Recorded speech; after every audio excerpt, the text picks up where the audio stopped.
Hello friends, आपका हमारे channel में एक बार फिर से स्वागत है। यह इंडियन ज्योग्राफी का भाग 2 है, ठीक है।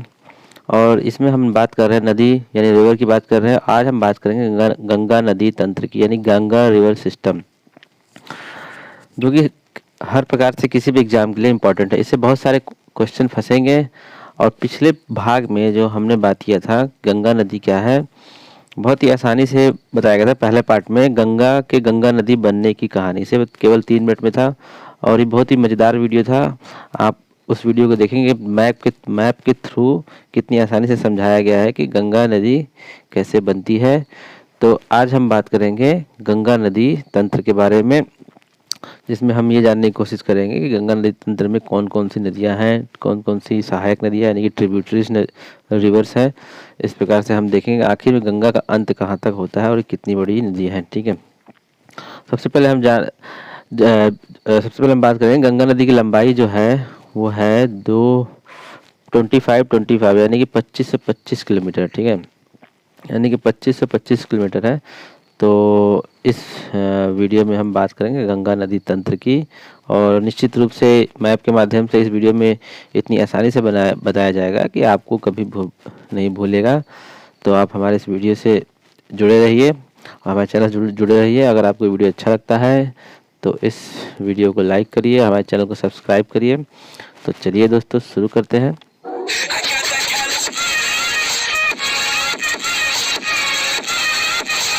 सबसे पहले हम जानने की कोशिश करेंगे कि कोई नदी अगर बहती है, जिस तरफ जाती है, ठीक है, कोई नदी जिस तरफ जाती है तो उसका दायां तट और बायां तट यानी कि right coast and left coast कैसे पता करते हैं। तो कोई नदी अगर जिस जिस तरफ जाती है, ठीक है, उस जिस तरफ जाती है उसके दाएं साइड को दायां साइड तट कहते हैं। यानी कि अगर हम ऐसे बनाते हैं तो ये साइड उसका दायां तट होगा और ये साइड उसका बायां तट होगा, ठीक है। तो इस प्रकार से हम जान सकते हैं कि कौन इस नदी का दायां तट कौन सा है और बायां तट कौन सा है, ठीक है। तो हम देख सकते हैं कि गंगा नदी तंत्र जो कि बहुत ही विशाल तंत्र है और ये अपने भारत देश की सबसे लंबी नदी है। गंगा नदी सबसे बड़ी, पहली बात ये सबसे लंबी नदी है। तो हम शुरू करते हैं गंगा नदी तंत्र के बारे में। और एक बात और बता दूं कि गंगा नदी 5 राज्यों से होकर गुजरती है। पहला है उत्तराखंड, दूसरा है उत्तर प्रदेश, तीसरा है बिहार, चौथा है झारखंड और पांचवा है पश्चिम बंगाल यानी कि पश्चिम बंगाल। इसके बाद से पश्चिम बंगाल के बाद से ये बांग्लादेश में घुस जाती है, ठीक है दोस्तों। तो हम शुरू करते हैं गंगा नदी तंत्र के बारे में। तो अगर हम देख सकते हैं ऊपर उत्तराखंड में 2 ग्लेशियर हैं, एक तो गंगोत्री ग्लेशियर है, दूसरा सतपुड़ा ग्लेशियर। गंगोत्री ग्लेशियर से भागीरथी नदी निकलती है, ठीक है, भागीरथी नदी निकलती है। और सतपुड़ा ग्लेशियर से अलकनंदा नदी निकलती है। एक्चुअली में अलकनंदा नदी सतपुड़ा ग्लेशियर से नहीं निकलती है, लेकिन आमतौर पे माना जाता है कि सतपुड़ा ग्लेशियर से अलकनंदा नदी निकलती है। वहाँ से सतपुड़ा ग्लेशियर से 2 नदी निकलती है, एक तो धौली गंगा है और दूसरा है विष्णु गंगा, ठीक है। इन्हीं के ये दोनों जो नदी है जहाँ मिलती है वहाँ से वो नदी अलकनंदा कहलाती है, ठीक है दोस्तों। तो सतपुड़ा ग्लेशियर से निकलने नदी को अलकनंदा कहते हैं। और अलकनंदा गंगोत्री नदी भागीरथी नदी जहाँ मिलती है उसको बोलते हैं देवप्रयाग। और देवप्रयाग में मिलने के बाद से ये नदी गंगा नदी के नाम से जानी जाती है। और सबसे पहले मैदान में ये हरिद्वार में उतरती है, ठीक है। हरिद्वार में सबसे पहले मैदान में आती है और उसके पहले ये पहाड़ों पर रहती है। ये पिछले वीडियो में बता दिया गया है। तो इस प्रकार से गंगा नदी बनती है। लेकिन और भी बहुत सारी नॉलेज है जो कि पिछले वीडियो में बताया गया है, तो आप लोग को पिछला वीडियो ज़रूर देखना चाहिए, ठीक है। अब हम बात करते हैं कि गंगा नदी जो है कि तंत्र के बारे में तो बात करते हैं। सबसे पहले हम बात करेंगे कि सबसे बड़ी नदी कौन सी है जो दाएं तट से मिलती है, ठीक है। यमुना नदी जो है गंगा के दाएं तट से मिलती है, जिसकी लंबाई 1310 किलोमीटर है। और यमुना नदी यमुनोत्री ग्लेशियर से निकलती है, आपको पता है। और यमुना नदी जो है आगे जाकर प्रयागराज अर्थात इलाहाबाद में जाके मिलती है गंगा नदी से, ठीक है। अभी एक बात और बता दें कि यमुना नदी की भी बहुत सारी सहायक नदियां हैं। जैसे एक हो गया चंबल नदी जो चरकपुर उत्तर प्रदेश में मिलती है, ठीक है।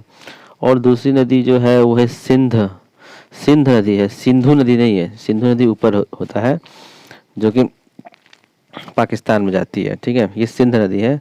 और दूसरी है आगे है बेतवा नदी, फिर केन नदी, ये चारों नदियाँ चंबल, सिंध, बेतवा, केन जो है ये यमुना की सहायक नदियाँ हैं, यमुना नदी की सहायक नदियाँ हैं। और इसी प्रकार सहायक नदियाँ बनते हुए यमुना नदी प्रयागराज यानी इलाहाबाद में गंगा नदी से मिल जाती है। आगे थोड़ा बढ़ने पे देखते हैं कि दाएं तट से टोंस नदी मिलती है। उस टोंस नदी भी इलाहाबाद में ही मिलती है, थोड़ा सा दूर में, ये संगम से थोड़ा दूर पे ही मिलती है।